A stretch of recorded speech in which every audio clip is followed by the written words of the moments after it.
Hello everyone, welcome to daily delicious. जैसे मौसम एकदम औसम सा हुआ है ना, कभी बादल, कभी बारिश, हल्की बारिश, कभी तेज़ बारिश। वैसे हम लोग की तबीयत भी एकदम उसका साइड इफ़ेक्ट दिख रहा है। कभी खांसी, कभी जुकाम, कभी बुखार और मुझे तो इस समय बहुत तेज़ वाला फीवर चल रहा है।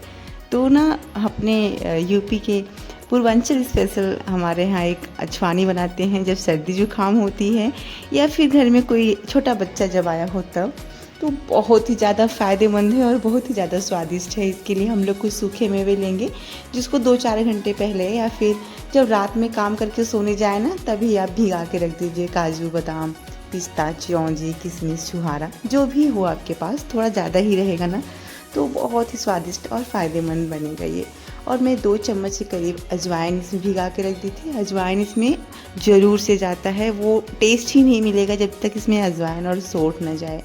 तो मिक्सर जार में इन सबको डाल के इकट्ठा और पानी डाल के इस तरह से एकदम फाइन पेस्ट बना लेंगे। एकदम इस तरह से देख रहे हैं जैसे हम लोग मसाले तैयार करेंगे। फिर एक कढ़ाई में लेंगे 2 चम्मच घी और आधा कप ये गेहूं का आटा है। गेहूं का आटा बहुत थोड़ा ही जाता है, लेकिन जाता है क्योंकि एक बाइंडिंग एजेंट मिलता है, थिकनेस मिलता है उसमें। तो इसको ना आप एकदम मध्यम आंच पे हल्के हल्के चलाते हुए इसको भून लीजिए। ध्यान रखिए कि तले में लगे नहीं तो इसका जो टेस्ट है ना, तो वो कड़वा सा हो जाएगा। उसको आटा निकालने के बाद कढ़ाई में फिर से 2 बड़े चम्मच घी लेंगे और जो हमारा पिसा हुआ पेस्ट है पूरे सूखे मेवे के, वो भी यहीं पे डाल के भूनेंगे। अब इसमें छींटे बहुत आएंगे, इसके बूंदे बहुत उड़ेंगे, इसलिए इसको ढक ढक के चलाते रहें, पर कंटिन्यू चलाएं ताकि ये लगे नहीं, तले में सटे नहीं। आप इस तरह से चलाते रहें। पानी इसका सुखाना है हमको। और उसके बाद इसमें हम लोग डालेंगे हल्दी। 1 चम्मच के जितना इसमें हल्दी डालेंगे। मतलब चीज़ें इसमें वही जा रही है ना जो बहुत ज़्यादा फ़ायदेमंद है। हल्दी भी हमारे लिए कितना ज़्यादा फ़ायदेमंद है। 2 चम्मच भर के इसमें मैं सौंठ का पाउडर डाल रही हूँ। अगर सूखा सौंठ आपके पास है तो आप पाउडर बना लीजिए, नहीं तो मार्केट से ऐसे ईजिली मिल जाता है, आप उसको ले सकते हैं। और मैं सौंठ बाद में 1 चम्मच और डाली थी क्योंकि ये खाने में तीखापन मुझे लग नहीं रहा था, तो बाद में मैं 1 चम्मच और ऐड करी थी। तो मतलब इतने से हलवा में मतलब आप 3 से 4 चम्मच सौंठ डाल सकते हैं, क्योंकि अभी गर्मी है ना, तो नुकसान भी ना करे। ठंडी में तो भर भर के ही जाएगा तो फ़ायदा ही करेगा। तो भले ही मौसम का इफ़ेक्ट है, लेकिन गर्मी भी है, तो इसलिए थोड़ा संभल के। तो इनको आप ऐसे भूनते रहेंगे, देखेंगे कि एकदम साइड से ऑयल रिलीज़, जो घी है वो रिलीज़ हो जाएगा। आप समझ जाएंगे कि ये भून गया है। और कंटिन्यू चलाते लगे नहीं इसमें। फिर आटा में मैं 1 बड़े कप भर के इसमें शक्कर डाली हूँ। शक्कर या फिर आप गुड़ का पाउडर भी ले सकते हैं। तो उसको पानी डाल के अच्छे से घोल बनाएंगे।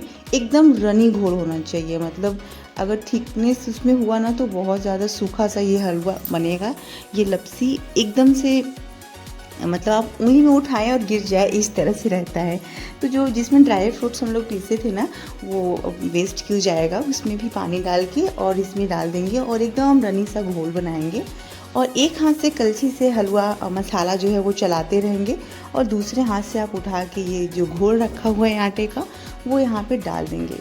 तो बेसिकली आप सोचेंगे कि ये तो आटा का हलवा बन रहा है। जी नहीं, ये पूरा ड्राई फ्रूट्स का ही हलवा है।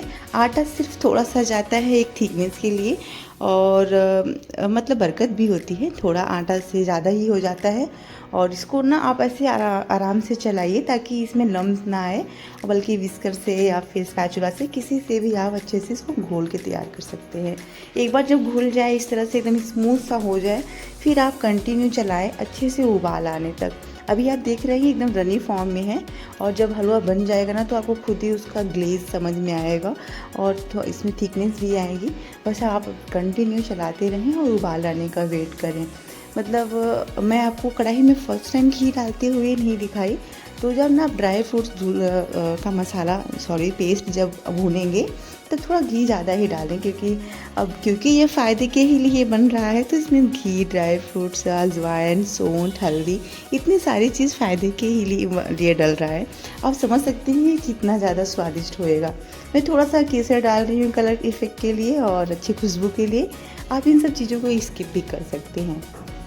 अभी ये अच्छे से उबाल आने के बाद इसमें बहुत अच्छे से थिकनेस आ गया है और बहुत ज़्यादा सूखा सूखा जैसे नॉर्मली हलवा हम लोग बनाते हैं घर में, उस तरह से ही होता भी नहीं है। इस तरह से आप एकदम और इस हलवा के खाने का एक और मतलब तरीका भी है कि एकदम गर्मा गर्म खाते हैं, मतलब कि ठंडा होने का वेट नहीं करते। कहते हैं कि ठंडा होने से पहले ही ख़त्म हो जाए। और मैं उसमें थोड़ा सा पिस्ता का कतरन, थोड़ा बादाम का कतरन और थोड़े से और ऐसे फ़्रॉन ऊपर से डाल रही हूँ गार्निशिंग के लिए, और फ़ायदेमंद तो है ही। और बन के तैयार है हमारे यूपी का पूर्वांचल स्टाइल अजवानी, जो बहुत ज़्यादा ही स्वादिष्ट है। ऊपर से 2 चम्मच और घी भर के इसमें रख लीजिए और खाइए आराम से।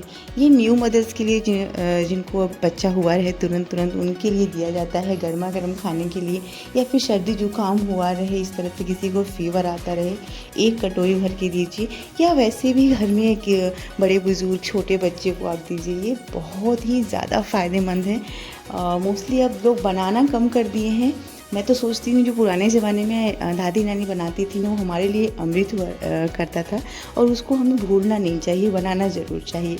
तो कहें कैसी लगी आज की मेरी वीडियो पसंद आए तो प्लीज़ वीडियो को लाइक करें, चैनल को सब्सक्राइब करना बिल्कुल भी ना भूलें, ताकि मेरी वीडियो सबसे पहले आपको पहुँचे।